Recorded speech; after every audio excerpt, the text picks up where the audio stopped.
3 of 3 E3 2014 coverage. This is Moraduke once again.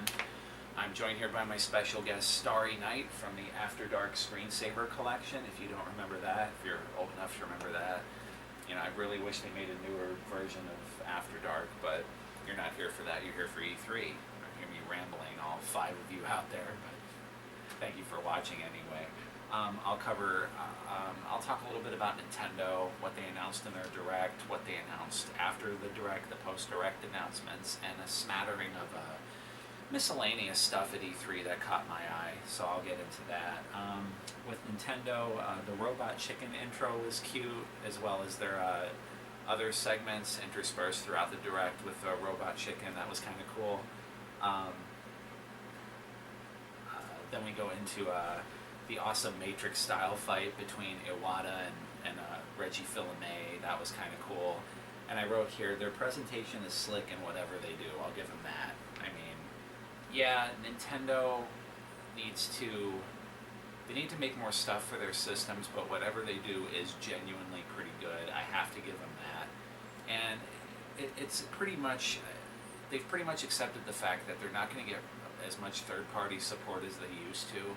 So what they need to do now is they need to double down hard on the IPs that they do now, or make new IPs in-house. And you know, I think that's where Nintendo's strength lies, and I think that's where they really need to focus on what they're doing.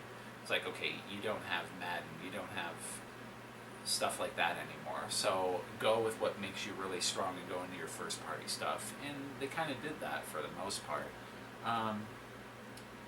So after that fight, it then segues into their Mii's fighting in Super Smash Brothers, and Satoru Iwata gets his ass handed to him by the Reginator, but Iwata has a secret surprise. He pulls out this Mario figurine and puts it on the little icon on the left-hand side of the Wii U gamepad that looks like 2 boxes. I've always wondered what that was for. So he puts the figurine on there, and he gets an extra life and plays as Mario in Super Smash Brothers, and proceeds to hand Reggie his ass. It's like a Skylanders type figurine, I guess.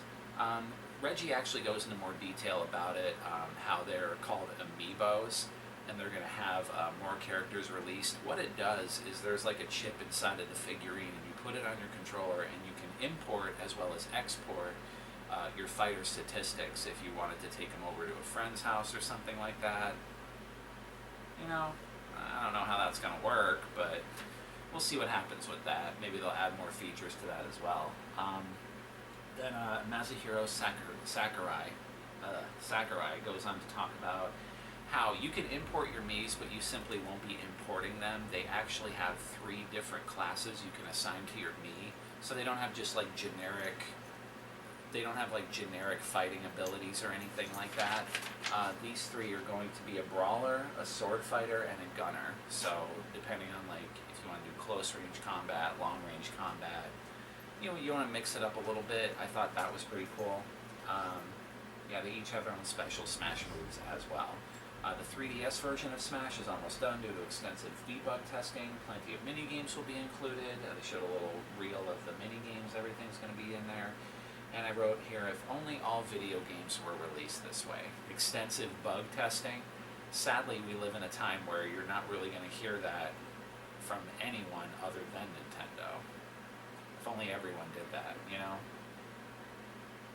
Release the fucking games the way they were meant to be. Fuck your sales quarters, fuck your fiscal, financial goals, or whatever fucking corporate speak you're trying to use to, you know, whatever speak you're trying to use to have the game released early. There's a certain word I'm thinking of again, and I can't think of it. But anyway, I'll just move on. Explained everything about the amiibos. Yeah. They'll launch with the Wii U version of Smash that comes out this winter and are in development for other games, including existing ones like Mario Kart 8. And as soon as they see that, they showed that clip or that reel with Luigi giving the famous death stare in Mario Kart 8 where he's all pissed off. So Nintendo kind of knows their fans as well. I thought that was cute. So they have to be aware of that whole little fad going on. We then go to Takashi Tezuka and Etsunobu Ibisu. I probably butchered that. And the Yarn Depot to talk about Yoshi's Woolly World, which is a spiritual successor to Kirby's Epic Yarn. It's a 3D world more based on exploration than time limits. There's really no time limit, so it's kind of has a more open-ended feel to it, although it's still just a 2D platformer. So, yeah, it looks kind of cool. It'll also have co-op mode, and it comes out in 2015, so look for that. Captain Toad Treasure Tracker is announced. Looks like an exploration slash platformer type game. Comes out at the end of the year. That looks interesting. So on top of like Luigi getting their own game, now Toad has his own game. That's pretty neat. Eiji Onuma comes on to talk about The Legend of Zelda. The new Zelda was coming. And how earlier 3D games in the series followed a set path of making each area basically a box with like an entrance and an exit pretty much. I guess that was their structure for making the old games. This new Zelda coming out in 2015 promises a more vast open-ended world. So comparisons to something like Skyrim were inevitable, which I can't really see how that's a bad thing as long as they don't make it too open-ended where you easily get lost. Like something like, I don't know, Azuric. You know, as long as they don't make it like that and make it like a Zelda game and give you a kind of a clear idea of what you're supposed to do next, then hey, I'm all for it. You know, if anything, these games need change, you know what I mean? Or they get really, really stale, like I think Zelda has been for a little bit. But yeah, small game clip is shown, which looks great. Link has kind of a new cel-shaded look, different from what he had in the Wind Waker. Yeah, I just hope they keep some direction so the player isn't completely lost, you know? Moving on with that, there wasn't even it's coming in 2015, I apologize. I thought there wasn't a release date for that. We then see a young man exploring nature as he comes into a cave with drawings on a large wall. We then go into a trailer for a Pokemon game, not just one game, but two. Pokemon Omega Ruby and Pokemon Alpha Sapphire for the 3DS. They both come out November 28th. Bayonetta 2 is shown, looks pretty fucking sweet. The original Bayonetta is going to be included, and they both come out in October, so don't have to wait long for that. Eiji appears again with two dudes from Techno Koei to talk about Hyrule Warriors. It's basically Dynasty Warriors. Instead of Lu Bu, you have Link and Zelda. So that's pretty much it. You know, huge comparisons to Dynasty Warriors when they showed the gameplay for this. Two-player mode will be included using the TV and the Wii U gamepad. Zelda and Impa will be playable, along with Link. Midna will also be available from Twilight Princess, and comes out on September 19th. So this comes out even before the Bayo set that's coming out. Kirby and the Rainbow Curse is teased for 2015 for the Wii. That involves throwing ropes on the screen to help him get across levels and such. That looks kind of cool. Monolith CG trailer coming up. Xenoblade Chronicles X is coming out. No release date, unfortunately, but I heard Xenoblade Chronicles was really good, so we have that coming out. Mario Maker is a thing. Man, I used to bitch about Mario games being the same, and their big Mario announcement this year is going to be a level editor. I guess. Yeah, where you can make your own Mario courses either in classic Super Mario Brothers form or new Super Mario Brothers form. Now anyone can make their own crazy Kaizo Mario game. So I'm guessing with this, people are going to make horrible, horrible levels, and they're going to be downloadable, and that's pretty much it. You know, basically Nintendo's way of saying like, oh, you're so sick of Mario, here, well, you make your own Mario game. And I'm like, fuckers, you're completely missing the point. Why don't you focus your efforts on making a new Pilot Wings, or a new F-Zero, or a new Metroid, or something like that, instead of wasting time on this, you know, superficial bullshit, like a Mario level editor. Like, enough with Mario, please, for the love of God. Splatoon is announced. This is an 8-player, 4-on-4 online multiplayer action game. It's third person, where players fight over territory, so it's kind of like a domination game of sorts. Nintendo's version of it anyway. You can change from a person to a squid. I think the Super Mario Brothers type squid, who is named Blooper. The gamepad is used to look up and down quickly thanks to its gyroscope and the gamepad itself, and you can use paint being splattered in real time in the on-screen map on your gamepad. So if let's say if you're looking on the map, you can like paint an area with paint or see other areas being painted with paint to have an idea of where the other characters are on the map. It comes out in 2015. Looks pretty cool actually. I hope a lot of people buy that and play it. Going back in the last two videos where I talk about multiplayer games, like lesser known multiplayer games, not having an audience or not having an audience that sticks around, so I hope they do. It looks kind of cool. Bravo for doing something new. Reggie urges viewers that this is toward the end to check out the rest of their conference ongoing this week for more game announcements that they simply couldn't fit into Nintendo Direct. They finally leave with Palantina from Kid Icarus. From that universe, she's going to be included in Smash Brothers. That's always cool. Kid Icarus is the shit. Miyamoto-san closes out the conference by announcing that he's working on many more games to function with the gamepad. So the Direct ends, and then I'll get into the post-conference announcements. Going back to Miyamoto, he teased other games he's working on with the Wii U gamepad. Everyone knows this by now. A robot game where you control a giant robot's arms and body with the gyroscope in the gamepad. So, like you move the gamepad around to use like the upper half of the robot's body to battle other robots, and there's items you can pick up in the stages. It's in the game's in the early stages of development, but it could be something kind of cool. I still trust Miyamoto. Project Guard is the second one, where you shoot intruders with the help of 12 security cameras defending a building. So it's basically Nintendo's version of a tower defense game. And last but not least, fucking Star Fox. Yeah, Star Fox, just like that. Star Fox for the Wii U. He very briefly explained that he announced it outside the show floor. It made it seem like there isn't even a playable build yet. But Star Fox, how awesome is that? Man, it's been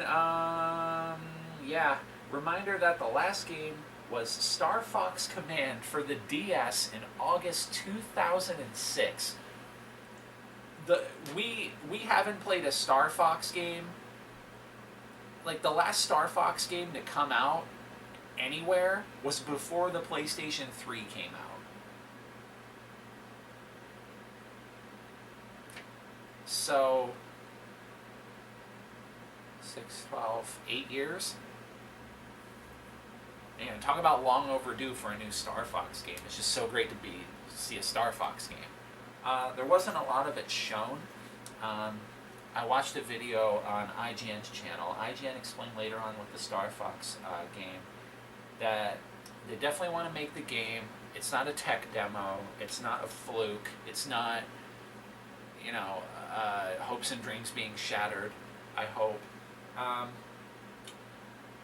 They want to have it done within the next year. So gameplay at E3 2015 is a high probability, I hope so. And the original characters are in it. You're going to see Fox, you're going to see Falco, Peppy, Slippy, maybe Starwolf from Star Fox 64, I don't know. I'm just glad to see Star Fox again, and this goes back to what I was talking about in the beginning of this video when I went into the Nintendo Direct. They need to double down on their IPs.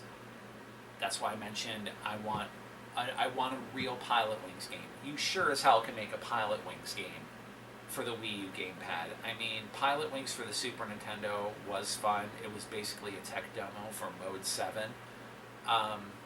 You could definitely make a Pilot Wings with the Wii U gamepad. I mean, knowing Nintendo and what they've done and what they're good for with their creativity and everything, they don't even have to try to make a good Pilot Wings game. But hey, Star Fox, I'll take Star Fox 2. Beggars can't be choosers nowadays in the gaming, I guess.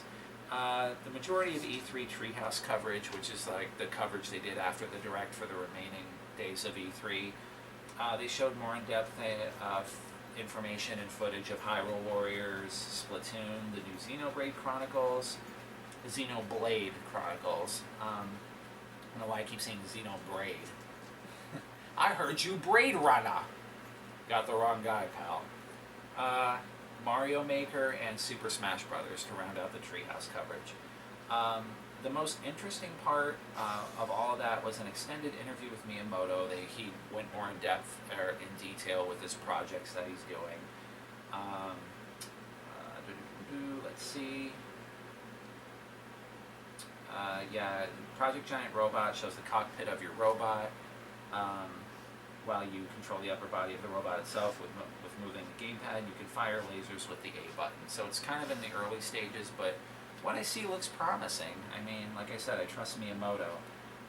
There's also customization that'll affect the look and gravity of your robot as well. Before a match in Project Guard starts, you can rearrange the cameras, giving the game a tower defense feel. I went into that, so that's pretty much it with Miyamoto's projects. Star Fox.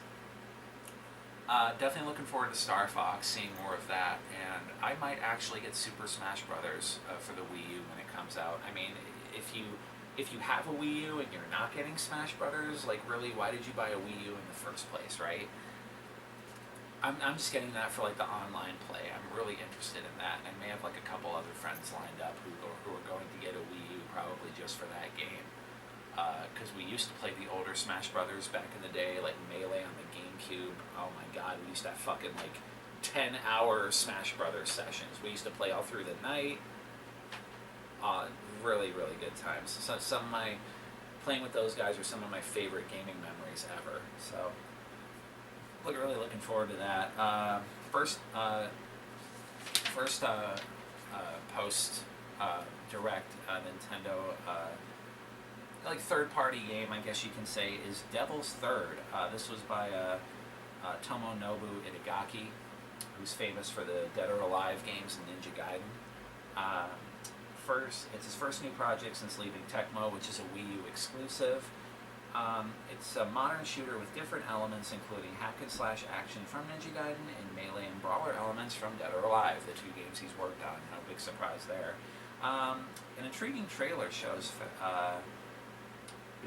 switching between third-person and first-person views with a heavy multiplayer element. Has a mode where you can carry fruit to a blender before the enemy team can reach it. Has a very comical, lighthearted attitude to it in the vein of something like Team Fortress 2. There's also a single-player campaign as well. Looks pretty sick. Comes out sometime next year. I really liked what I saw with this trailer. Again, I hope it's a multiplayer game a lot of people buy, it's supported well, and it sticks around. This is definitely something I'm going to keep my eye on. The trailer they showed was cool. Like I said, it had a lighthearted attitude to it. Like, you got to get fruit into a blender before the other team can get fruit into a blender. Like, it's just nuts like that. So definitely check out Devil's Third. Codename Steam. A new IP announced by Nintendo exclusively for the 3DS. It's a turn-based strategy steampunk-themed game played from a third-person perspective. Turns and battles are played out via action points. So it's like a really traditional turn-based RPG. That's 2015 as well. Fantasy Life is an RPG for the 3DS that is already out in Japan but will come stateside in October. Looks a lot like Animal Crossing meets Zelda in a way. Fossil Fighters Frontier. It's a Pokemon-type game where you discover dinosaurs and can raise them to fight other dinosaurs from what the trailer shows. Big Pokemon vibe from this one. It's actually the third game in the series and the first one on the 3DS. I thought it was going to be something new. It's totally not. There's been Fossil Fighter games in the past that have come out. Art Academy, that showed up again. It's a far less interesting version of Mario Paint for the Wii U. That's basically it. You learn actual art techniques on the pieces you draw on the Wii U gamepad with various drawing tools. That comes out this year. Mario vs. Donkey Kong is a new game for the Wii U. That's a sequel to Minis on the Move. So it has that same aesthetic to it. Has the ability to create customer levels and share them on Miiverse. Will be released through the Wii Shop, Wii U eShop in 2015. Professor Layton vs. Phoenix Wright. A lot of people were looking for this game, and I'm happy to say it comes out on August 29th. Get it before the summer's over. The infamous crossover game that will finally see a stateside release. Mario Party 10. It's Mario Party. Like, do I really need to say anything? I'm just surprised they made it to 10. Wow, 10 Mario Party games. And that's not really counting the Wii Party games, which are kind of like Mario Party games in itself, just without the Mario characters. Mario Party 10 is the same game you played for years with a couple new twists with the Wii U gamepad, including the ability to control Bowser in first person and battle the 4 contestants. All new attractions and mini games. That comes out in 2015 as well. Then they showed finally an eShop video reel. 3-minute video packed with indie games, including a new Shantae game, Shovel Knight, and more. Oh man, I really hope Shovel Knight gets released on other systems. If Shovel Knight was released on the Xbox One, I would have bought it immediately. Like, not even thinking about it. Like I did with Child of Light. Shovel Knight is fucking awesome. It looks like everything that I loved about NES games, and still love about NES games, actually.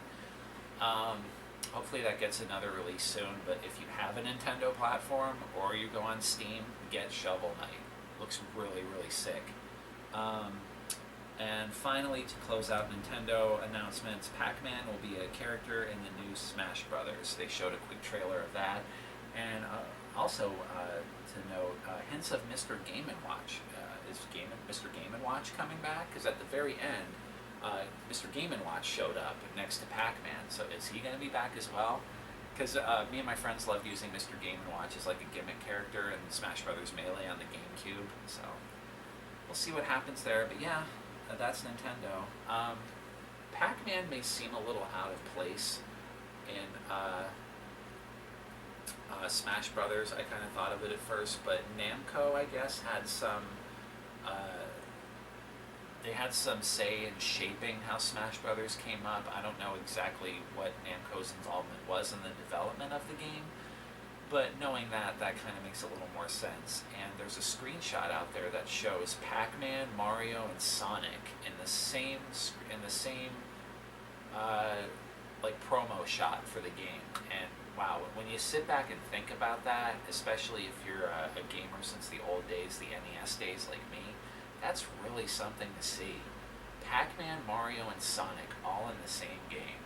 I mean, if you released something like that, maybe back in like 1991, people would have lost their shit. Because you never would have saw it, because Nintendo and Sega were in the console wars at the time. Probably the most famous and most effective console war that went on. So I'll close out my E3 coverage of this year talking about other shit. It's literally named Other Shit. Let's see what we have here. Alright, so the first miscellaneous game announcement at E3 that caught my eye was Sid Meier's Civilization Beyond Earth. This is basically a new take on Sid Meier's Alpha Centauri. If you've ever played that, I love Civilization, I love Alpha Centauri, so this definitely caught my attention. GameSpot, which most of these announcements are at, since I watched their channel, the stage demos, where I heard about a lot of these, and there's way more games that were announced than I have listed here, but I'm only doing the important ones because, like I said, this footage is late. You're probably sick of my rambling already, and this has gone on for too long as it is. Sid Meier's Civilization Beyond Earth, co-lead designer from Firaxis, Will Miller, sat down with GameSpot, and he discussed, he directly referenced Alpha Centauri when starting to talk about the game itself. This game is built on the Civ 5 engine. Takes place 200 years from now when an ambiguous great mistake happened. He's going to let you figure out what that is on your own. Though we have definitely, knowing this country nowadays, we got plenty of those fucking things to choose from, that's for sure. Comes out this fall for PC, Mac, and Linux, so look for that. Moving on, there's a game called Heavy Bullets that caught my eye.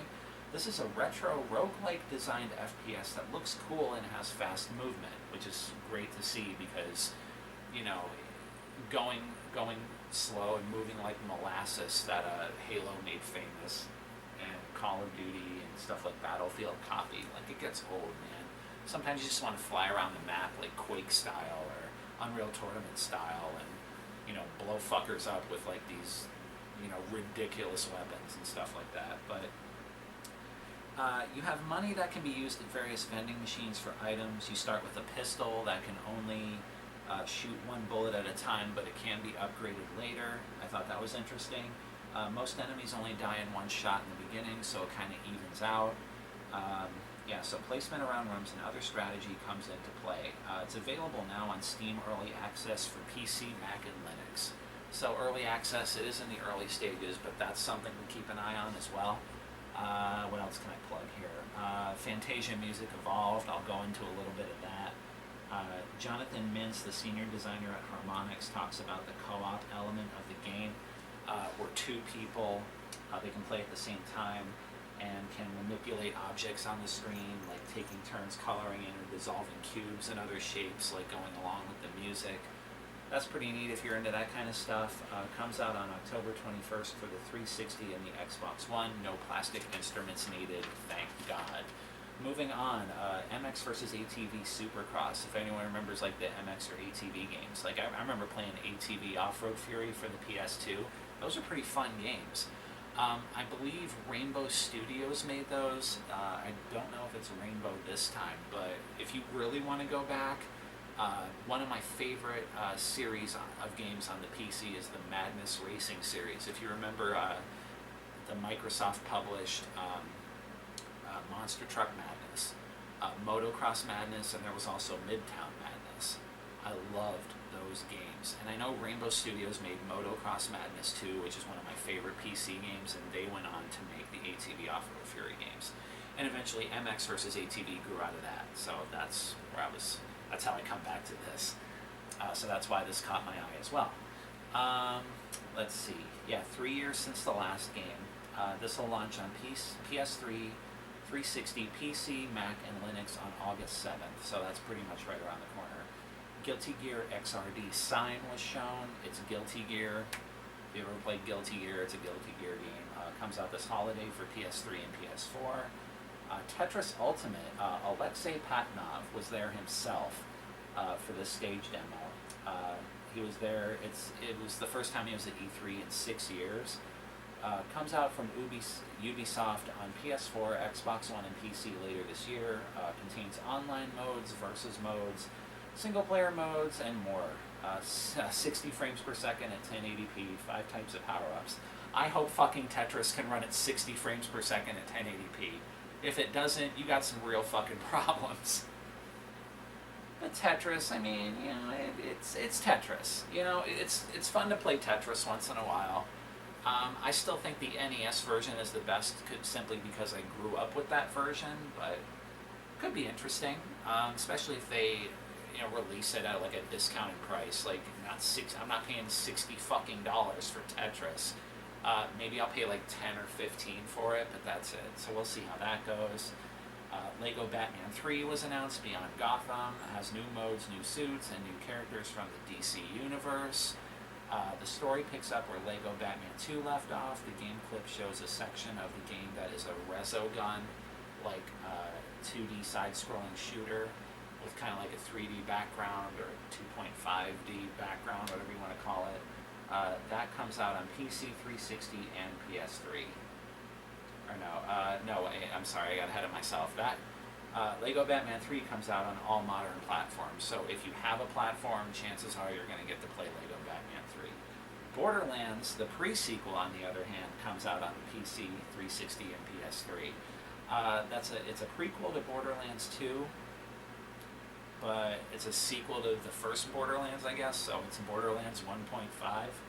I don't know why that 1.5 does sound a bit more stupid, doesn't it?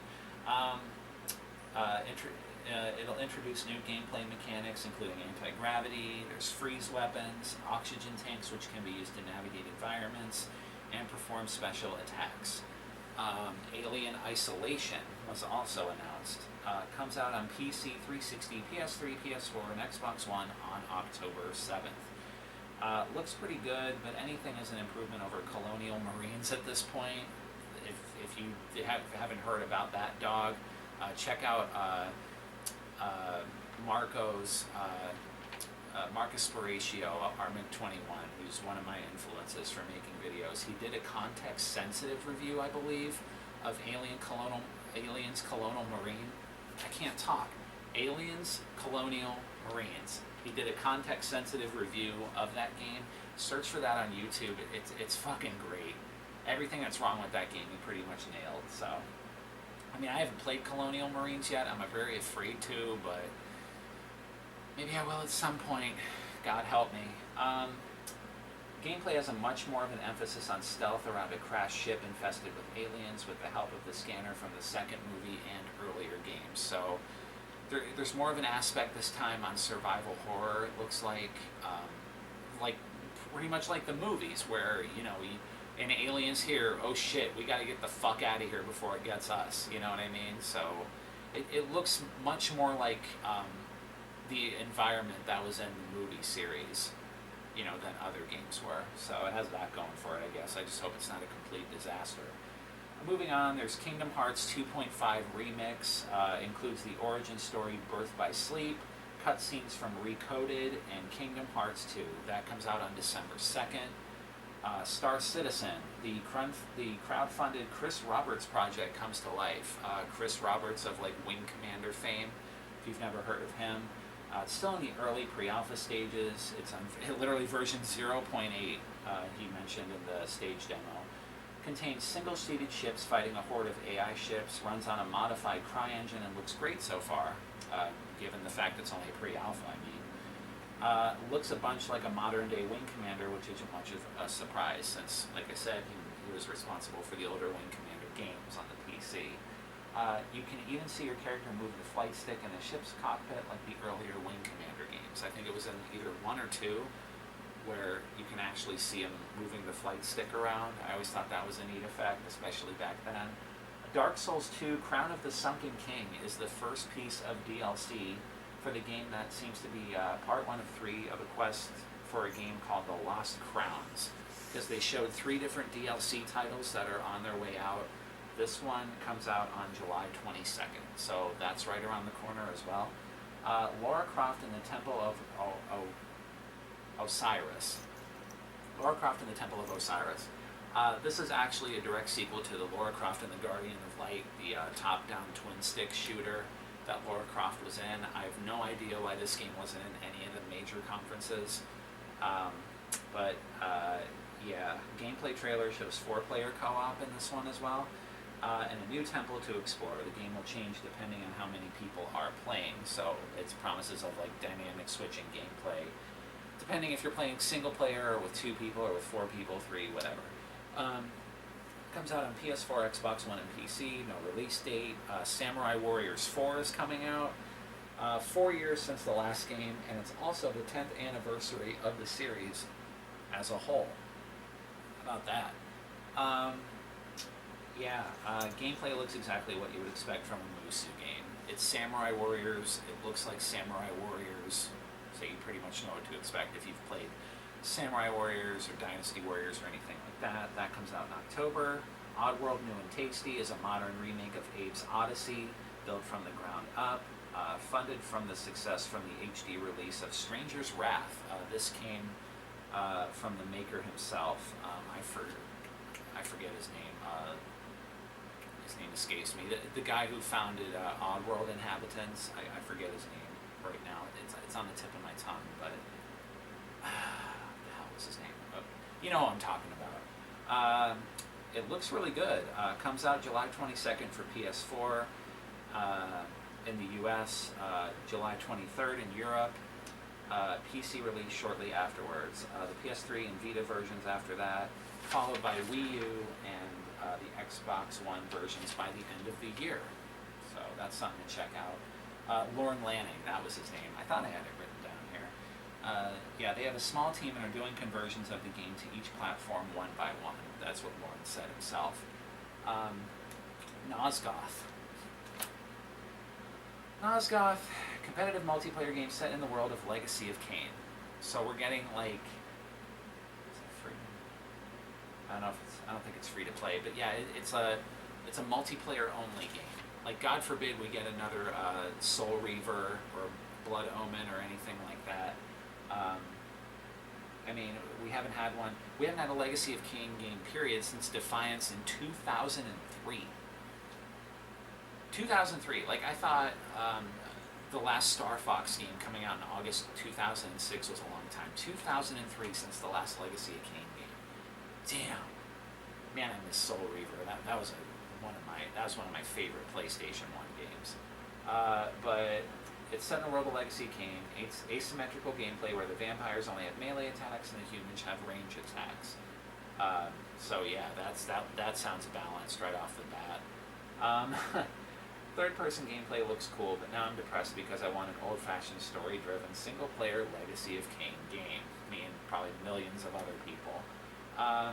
Still in the closed beta phase. It's aimed to come out before the end of the year. So we'll see what happens with that. Hitman Sniper is a follow-up to Hitman Go from Square Enix Montreal. It's another iOS and Android fixed-position sniper game.